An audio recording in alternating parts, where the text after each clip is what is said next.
Hello everyone, कैसे हैं आप सब। स्वागत है आपका हमारी आज की इस वीडियो में। एंड मैथ सेक्शन जो आपकी JKSSB जूनियर असिस्टेंट, साथ ही साथ जो आपके जम्मू एंड कश्मीर पुलिस में सब इंस्पेक्टर के लिए 800 पोस्ट आई हैं, उसके लिए भी ये सेक्शन काफ़ी ज़्यादा इम्पोर्टेंट है। तो आज से हमारी इस सेक्शन की शुरुआत हो रही है, जो आपके जूनियर असिस्टेंट एग्ज़ाम में स्पेशली मेंशन्ड है, numerical and reasoning ability 20 marks. दोस्तों, ये सेक्शन स्टार्ट करने से पहले मैं आपको थोड़ा सा, अगर आपको आपका सिलेबस याद हो, जूनियर असिस्टेंट के लिए, ये सब इंस्पेक्टर में तो ये है ही, सब इंस्पेक्टर में आपको ये सब पूछा ही जाएगा जनरल एबिलिटी सेक्शन में, लेकिन ये आपके जूनियर असिस्टेंट सेक्शन में भी है और आपको कुछ चीज़ें पहले समझनी पड़ेंगी ये सेक्शन स्टार्ट करने से पहले।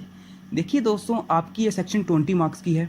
इसमें बेसिक अर्थमेटिक में अगर आपको सिलेबस देख रहे हो, नंबर सिस्टम है, percentage, average, profit and loss, ratio and proportion, time and work. इसके बाद आपका रीजनिंग है जिसमें number series, letter series, coding, decoding, direction sense. तो ये सब कुछ अगर आप इन सबको ध्यान से देखो, बिल्कुल सिमिलर है जैसे आपने JKSSB क्लास 4 सेक्शन में पढ़ा था। बस उस वक्त आप एक एडवांस लेवल तक नहीं गए थे क्वेश्चंस के लिए। यहाँ पर हम हर वो कंसेप्ट सीखेंगे जो आपको एडवांस लेवल क्वेश्चंस करने के लिए हेल्पफुल रहेगा।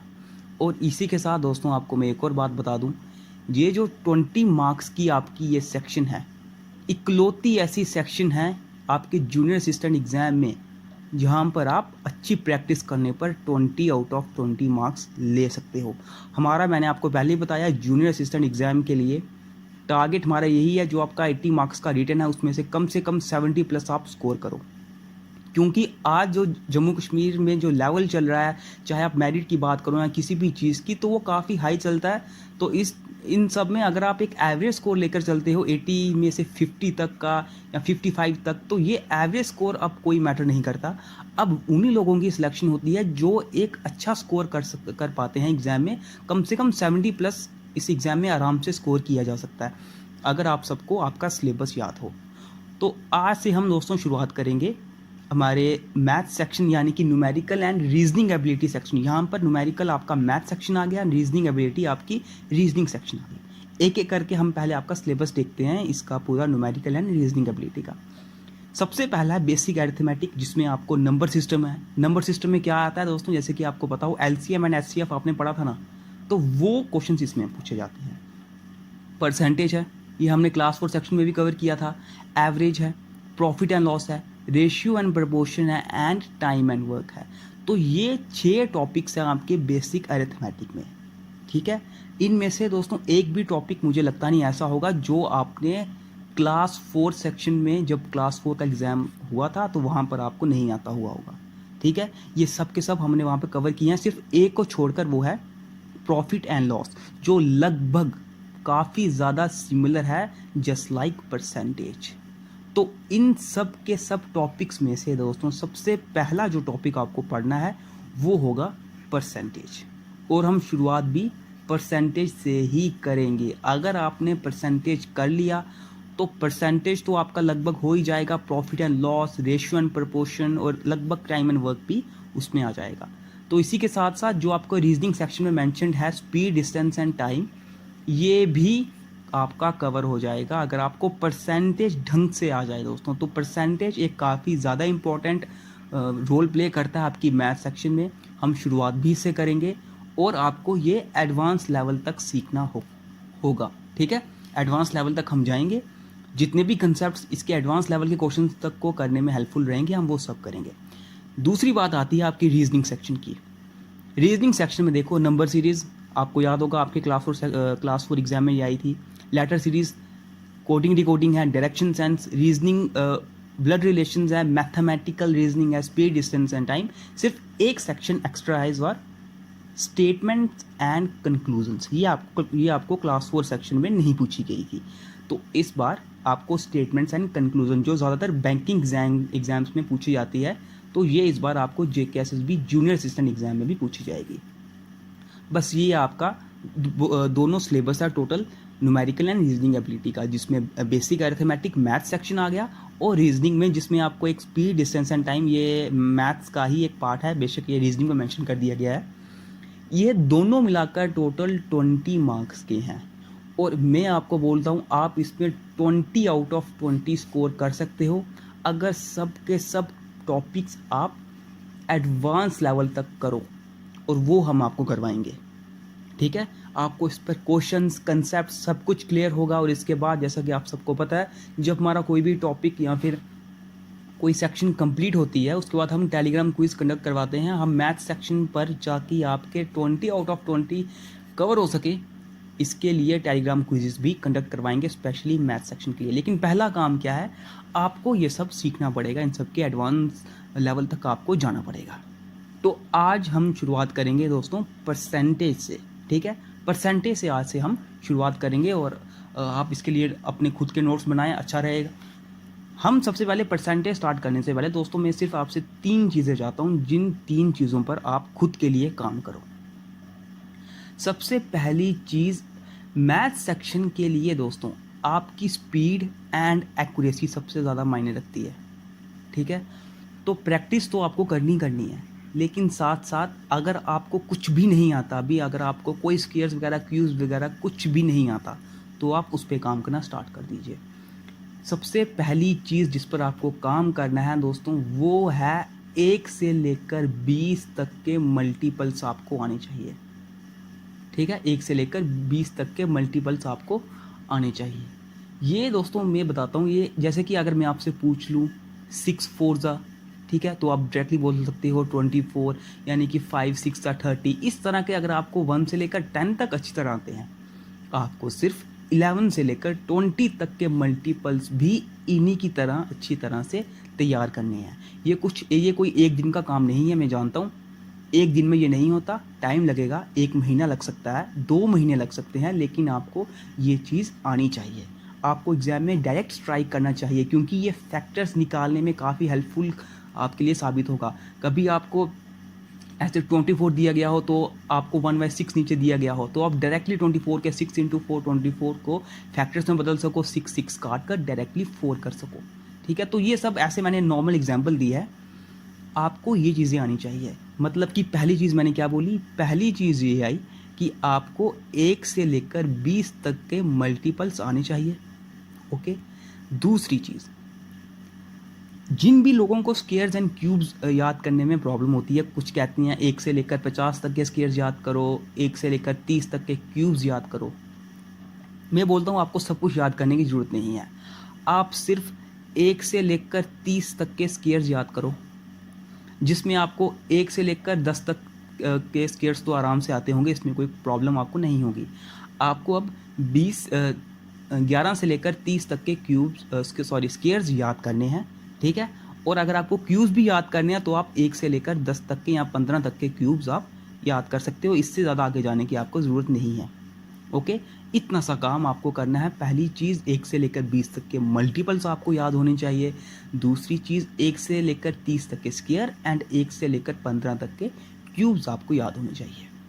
और तीसरी चीज़ जो सबसे ज़्यादा मैटर करेगी दोस्तों, वो होगा जो कंसेप्ट मैं आपको सिखाऊंगा, मैं आपको उस पर क्वेश्चंस भी करवाऊंगा।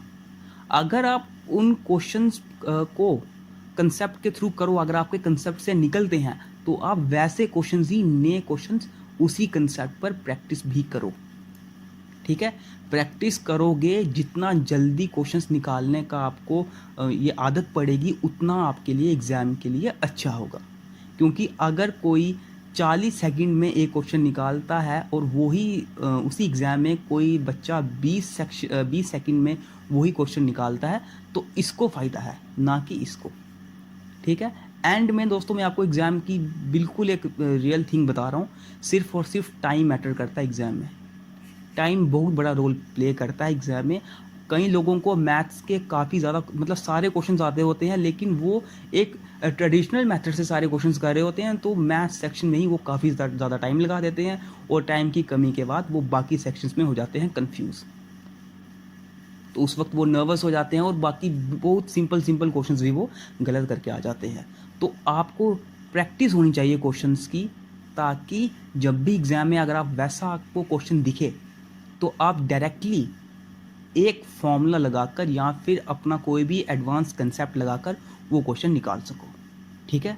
तो ये तीनों की तीनों चीज़ों पर आपको काम करना पड़ेगा और ये तीनों की तीनों चीज़ें आपको समझनी पड़ेंगी। ये चीज़ें दोस्तों एक दिन का काम नहीं है। मैं खुद बोलता हूँ कि कम से कम आपको 2 से 3 महीने लगेंगे। ठीक है, 2 महीने तो आप रख ही लीजिए कि अगर आपको हर चीज़ में मास्टर लेवल तक जाना है तो आपको इतना समय लगने ही वाला और इतना ही समय है आपके एग्ज़ाम के लिए। ठीक है, आराम से करिए, आराम से पढ़िए, हर चीज़ में हमें एडवांस लेवल तक जाने की ज़रूरत है। अब हम शुरुआत करते हैं दोस्तों हमारा परसेंटेज। देखिए परसेंटेज जब भी आपने अगर बाकी चैनल से पढ़ा हुआ होगा, आपने जब हमने क्लास 4 के लिए भी परसेंटेज पढ़ा था तो शुरू में आपको याद होगा हमने चीज़ें सीखी थी परसेंटेज को रेशियो में कन्वर्ट करना, परसेंटेज को रेशियो में कन्वर्ट करना। तो आखिर ये चीज़ें क्यों सिखाई जाती है, आखिर ये चीज़ों का फ़ायदा क्या है, परसेंटेज को रेशियो में आखिर कन्वर्ट क्यों करना है। ठीक है, पहली चीज़ तो ये आई कि आखिर ये परसेंटेज होता क्या है।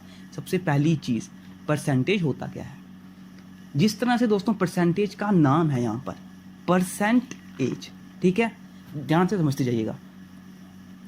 परसेंटेज का अगर सिंबल आपको पता हो, परसेंटेज का सिंबल ये होता है इस तरह से, और इस सिंबल का मतलब पता क्या होता है। इस सिंबल का मतलब होता है, परसेंटेज का मतलब 1/100। जब मैं परसेंटेज को फ्रैक्शन में चेंज करता हूँ, ये चीज़ हुई, ये चीज़ हुई परसेंटेज। ठीक है, यहाँ पर ये सिंबल आया परसेंटेज का और ये जो मैंने इसको 1/100 किया, ये चीज़ होगी फ्रैक्शन। तो परसेंटेज होता क्या है एग्जैक्टली, परसेंटेज मीन्स 1/100। अगर मैं लिखता हूँ 50% तो इसका मतलब होता है 50 इंटू 1/100।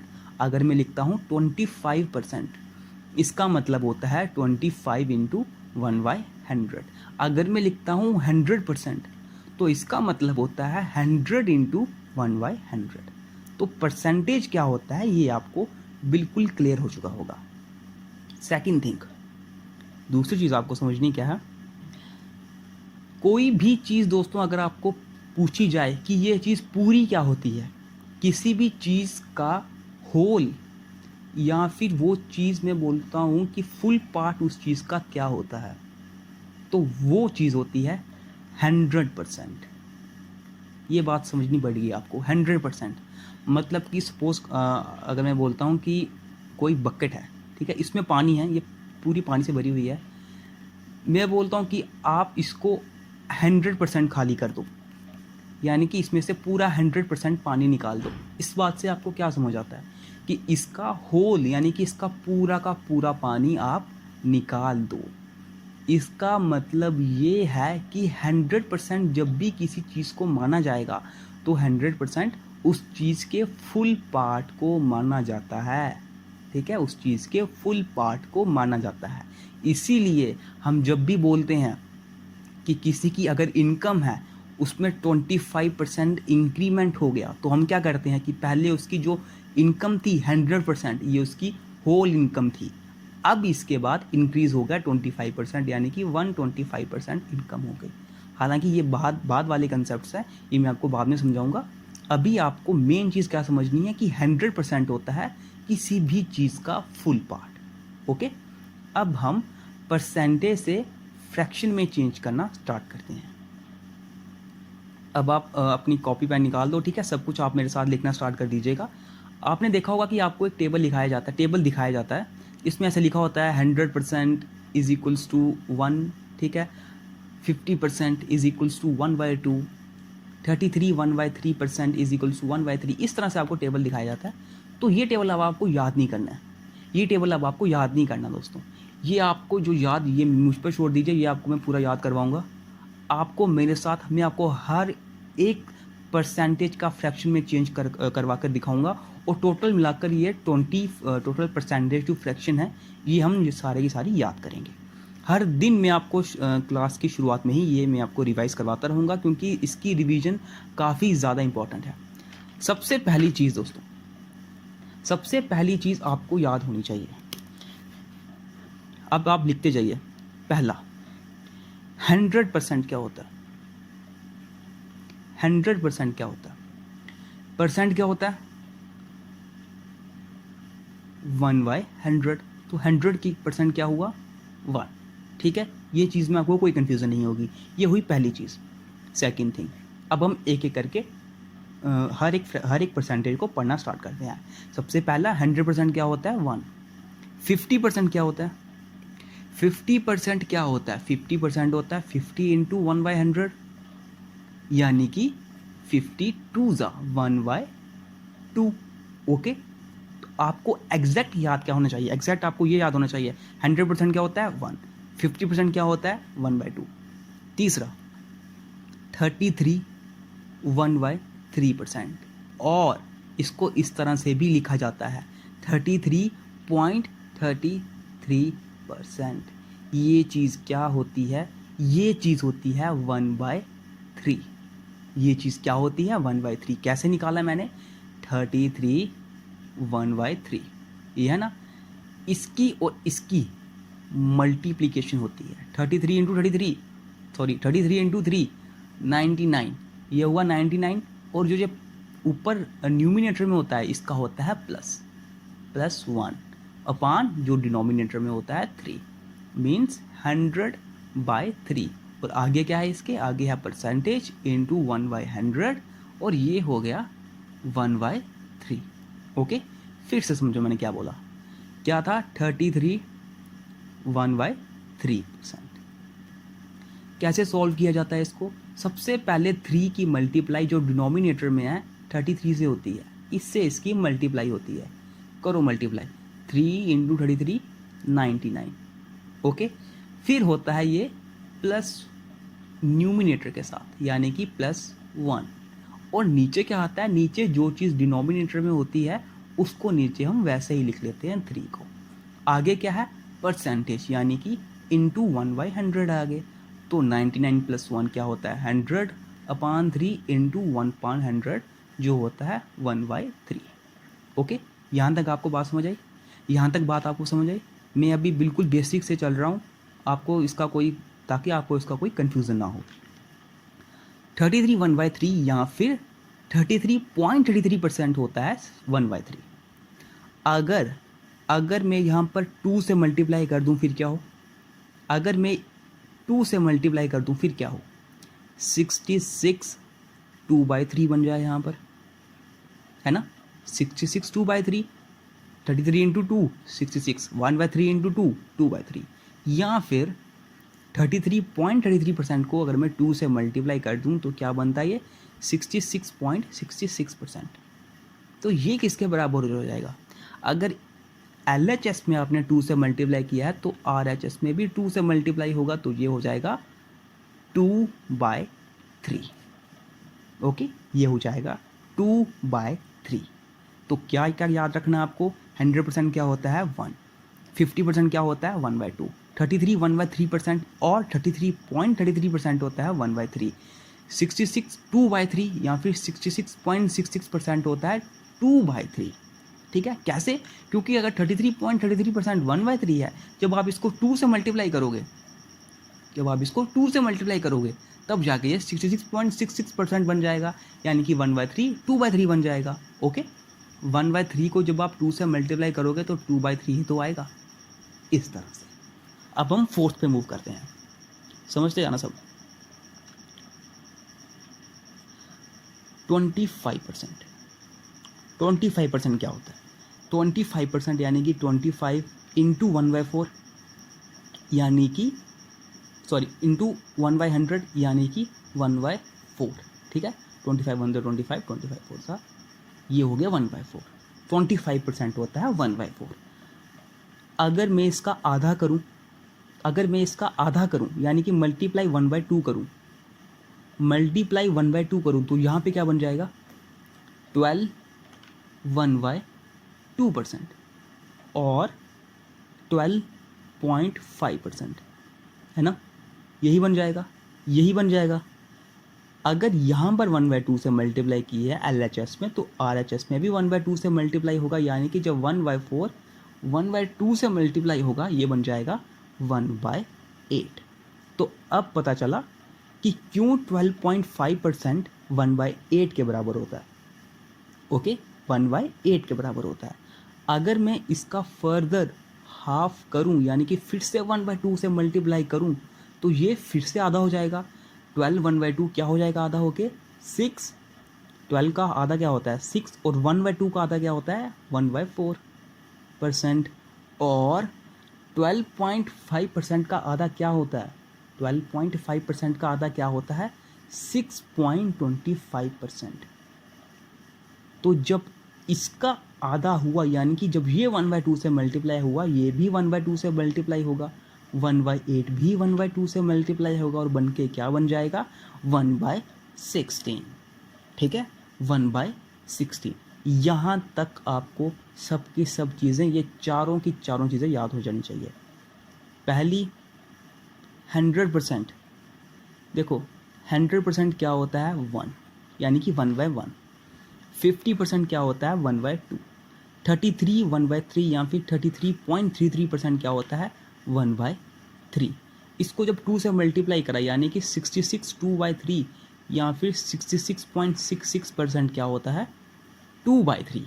इसके बाद 25% क्या होता है 1/4। इसको हाफ करा 12 1/2 यानी कि 12.5% क्या होता है 1/8। उसके बाद इसको फिर से हाफ करा 6 1/4 और 6.25% क्या होता है 1/16। यहाँ तक किसी को कोई कन्फ्यूज़न नहीं होगा। यहाँ तक किसी को कोई भी कन्फ्यूज़न नहीं होगा। आज मैं आपको सब नहीं याद करवा दूंगा जितने भी आपके परसेंटेज टू फ्रैक्शंस हैं ये सब आज मैं आपको याद नहीं करवाऊंगा। आज मैं आपको नॉर्मल जितने याद आप कर सकते हो अबाउट 10 तक मैं आपको कोशिश करूंगा कि आपको याद करवा दूं। ये हो गया दोस्तों 1/16 भी। अब एग्ज़ाम में कभी कभी क्या पूछा जाता है ध्यान से समझना। एग्ज़ाम में कभी कभी पूछा जाता है 37.5%। कभी कभी ये पूछ लिया जाता है कभी कभी 87.5%। ठीक है कभी कभी 60.5%। ऐसे ऐसे पूछ लिया जाता है। तो आपको ये याद कैसे करना है हर एक परसेंटेज का दोस्तों अगर आप डेसिमल के बाद वाली चीज़ देखें डेसिमल के बाद वाली यहाँ पर 0.5 है यहाँ पर 0.5 है यहाँ पर 0.5 है। ये एक पर्टिकुलर फैमिली को बिलोंग करते हैं और 0.5 वाली फैमिली कौन सी है 12.5 वाली फैमिली ये वाली फैमिली है ये सब फैमिलीज भी। ओके अब ध्यान से समझना 12.5% अगर 1/8 है तो 37.5% में जाने के लिए हमें क्या करना पड़ेगा 12 को 12 1 12 12 2 24 12 3 36 यानी कि 3 गुना से मल्टीप्लाई करना पड़ेगा इधर तक आने के लिए। तो जब 12.5 3 से मल्टीप्लाई होगा तब ये 37.5 बनेगा। अगर 12.5 1/8 है अगर 12.5 1/8 है तो जब 12.5 को 3 से मल्टीप्लाई करोगे ये क्या बन जाएगा 3/8 और यही 3/8 है 37.5%। ठीक है 37.5%। ये मैं आपको फिर से समझाता हूँ। ठीक है ये वाली चीज़ मैं आपको फिर से समझाता हूँ। आपको इस चीज़ में कोई भी कन्फ्यूज़न हो तो आप ज़रूर बताइएगा। ये 4 में कोई कन्फ्यूज़न हो अभी हम आराम से पढ़ेंगे क्योंकि आपको ये सब याद होना ज़रूरी है। यहाँ तक कोई कन्फ्यूज़न हो ज़रूर बताइएगा। अब हम 0.5 वाली फैमिली को ध्यान से समझते हैं। देखो मैंने आपसे क्या बोला अभी 25% होता है 1/4। इसको जब मैंने हाफ किया 12.5% ये हो जाता है 1/8। कभी कभी एग्जाम में क्या पूछ लिया जाता है 37.5% बताओ 60.5% बताओ या फिर 87.5% बताओ। तो ध्यान से देखो दोस्तों ये जो 0.5 है ये एक फैमिली को बिलोंग कर रहे हैं और ये फैमिली है 12.5 की फैमिली। ये आपको डायरेक्टली पता चल जाएगा एग्जाम में क्योंकि ये 0.5 की फैमिली से बिलोंग करते हैं। ठीक है अब 37.5% यहाँ तक अगर मुझे 12.5% को पहुँचाना हो मुझे कितने से मल्टीप्लाई करना पड़ेगा 12 3 36 यानी कि 3 से मल्टीप्लाई करने पर इसके पास पहुँचेगा ये। और ख़ुद देखो जब मैं 12.5 को 3 से मल्टीप्लाई करूँगा क्या ये 37.5 नहीं बन जाएगा ये 37.5% ही बनेगा। मतलब कि जो ये 12.5% मेरा 1/8 है जब मैं इसको 3 से मल्टीप्लाई करूँगा तो ये 37.5 बन जाएगा और ये बन जाएगा 3/8, यानी कि 37.5% होता है 3/8। पहली चीज़ ये आपको याद हो गई होगी। दूसरी चीज़ 60.5%। अब ये बताओ क्या बोलोगे आप? 0.5 होता है 12.5% की फैमिली को ये बिलोंग करता है।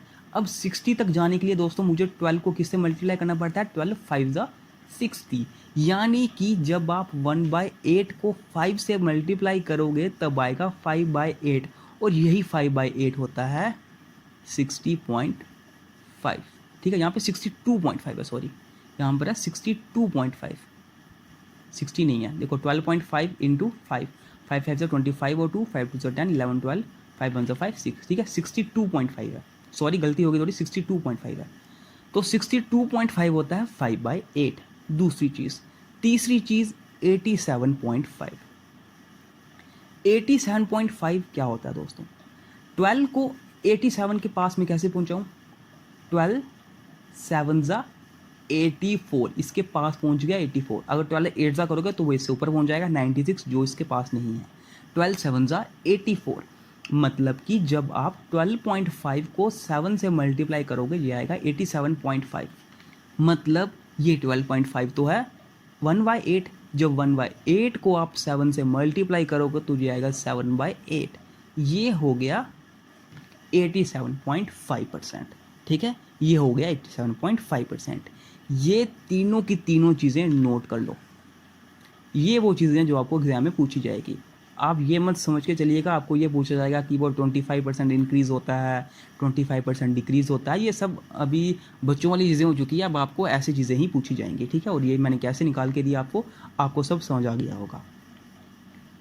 फिफ्थ, 4 हम कर चुके हैं, 25% तक हम सब कुछ कर चुके हैं। ठीक है, 4 पार्ट्स हमारे कंप्लीट हो चुके हैं। फिफ्थ आता है हमारा 20%। 20% क्या होता है? 20% क्या होता है दोस्तों? 20 इंटू 1/100, यानी कि 1/5। ठीक है, 21 से 20 25 सा, ये हो गया 20%। ओके, 5 चीज़ें आपको बिल्कुल क्लियर हो चुकी होंगी। इसके बाद आई सिक्स थिंग, दैट इज 16 2/3%। अब ये 2/3 क्या होता है? क्या होता है 2/3? 0.66%। अब आप बोलोगे मुझे कैसे याद है? देखो 33 1/3 क्या होता था, और 33.33%। ठीक है, जब मैंने इसको 2 से मल्टीप्लाई किया था तो ये 66 2/3 हो चुका था, यानी कि 0.33 मेरा 0.66 बन चुका था। तो अगर मेरा 1/3 0.33 के बराबर है तो मेरा 1/6 क्या, सॉरी 2/3 क्या होगा? 0.66 के बराबर। तो ये मैंने ऐसे लिखा 16 2/3 और 16.66%। ये किसके बराबर होता है? ये होता है 1/6 के बराबर।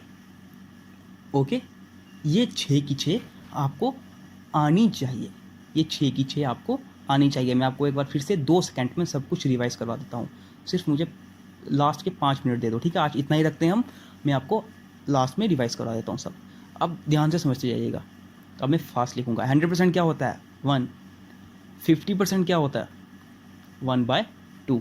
उसके बाद 33.33% क्या होता है, या फिर इसको हम 33 1/3% भी बोलते हैं। ये क्या होता है? 1/3। इसके बाद 1/4 क्या होता है? 25%, जो क्या होता है? 1/4। इसका हाफ करो 12.5%, या फिर 12 1/2%। ये क्या होता है? 1/8, क्योंकि मैंने इसका हाफ किया तो इसका भी हाफ होगा, यानी कि मल्टीप्लाई 1/2। अब फिर से हाफ करो, 6.25%, या फिर 6 1/4%। ये क्या होता है? अगर मैंने इसका हाफ किया तो इसका भी हाफ होगा, यानी कि 1/16। अब एग्जाम में क्या पूछा जाता है? एग्जाम में इसकी 3 शाखाएं पूछी जाती हैं। पहली 37.5%। क्या होता है 37.5%? 12 को 3 से मल्टीप्लाई करो, 12 3 36। अब ये 0.5 है, 0.5 की फैमिली को बिलोंग करता है ये। तो 12 3 36, यानी कि 3 से मल्टीप्लाई करने पर 1/8 को 3 से मल्टीप्लाई करने पर 3/8 आएगा। इसके बाद 62.5%, ये कैसे निकलेगा? 12 को 5 से मल्टीप्लाई करने पर 12 5 60, तो 12.5 इंटू 5 62.5, यानी कि 1/8 को जब मैं 5 से मल्टीप्लाई करूँगा ये आएगा 5/8, ठीक है। तीसरी 87.5%, 87.5% तक मुझे 12.5% को कैसे पहुंचाऊं, जब मैं इसको 7 से मल्टीप्लाई करूंगा। 12 7 सा 84, तो 12.5 इंटू 7 87.5, यानी कि 1/8 को जब आप 7 से मल्टीप्लाई करोगे तो आपको 87.5 ये आपको वैल्यू मिल जाएगी। ये वैल्यूज़ आपको याद करनी है। और आखिरी चीज़ जो मैंने आपको आज पढ़ाई, 20% इज़ 1/5। ओके, इसके बाद मैंने आपको एक और बताया अभी, 16 2/3% या फिर 16.66%। ये क्या होता है? ये क्या होता है? 1/6। ओके, 1/6। कोई भी कंफ्यूजन आपको यहाँ पर नहीं होनी चाहिए। ये सब की सब चीज़ें आपको याद करनी है दोस्तों। ये आपको हो जाएंगी, मैं आपको बोल रहा हूँ। एक दिन में नहीं होगी, 2 दिन में नहीं होगी, एक हफ्ते बाद जब हमारा परसेंटेज ख़त्म हो जाएगा, क्योंकि अब हमने एडवांस लेवल तक पढ़ना है, ये मेरा वादा है। जब हम एक हफ्ते के बाद हमारा परसेंटेज कंप्लीट हो जाएगा, आपको ये टोटल 20 की 20 परसेंटेज टू फ्रैक्शन चेंज करने वाली वैल्यूज़ कंप्लीटली याद होंगी, ये मेरा वादा है आपको, ठीक है।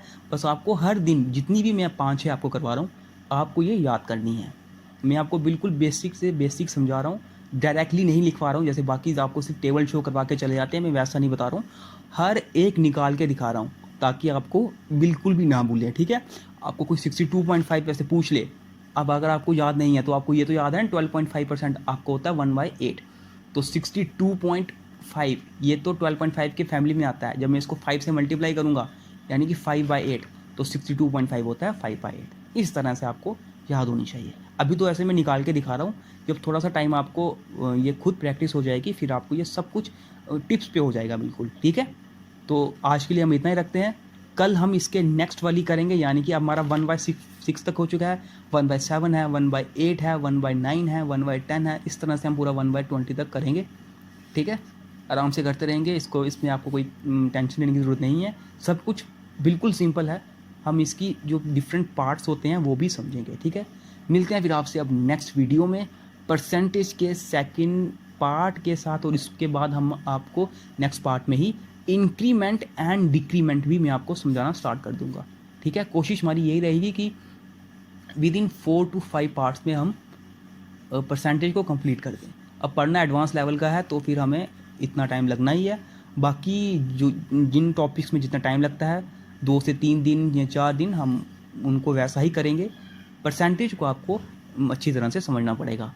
मिलते हैं आपसे अब नेक्स्ट वीडियो में। और अगर आप में से कोई भी चैनल के लिए न्यू है, या फिर जूनियर असिस्टेंट या फिर सब इंस्पेक्टर के लिए जो जम्मू कश्मीर पुलिस में इसकी एडवर्टाइजमेंट जो बताया गया है कि 800 पोस्ट आएंगी, तो उसके लिए अगर आप उसके लिए प्रिपेयर कर रहे हो तो आप हमारे चैनल को जरूर सब्सक्राइब कर दीजिएगा। मिलते हैं फिर आपसे अब नेक्स्ट वीडियो में परसेंटेज के सेकंड पार्ट के साथ।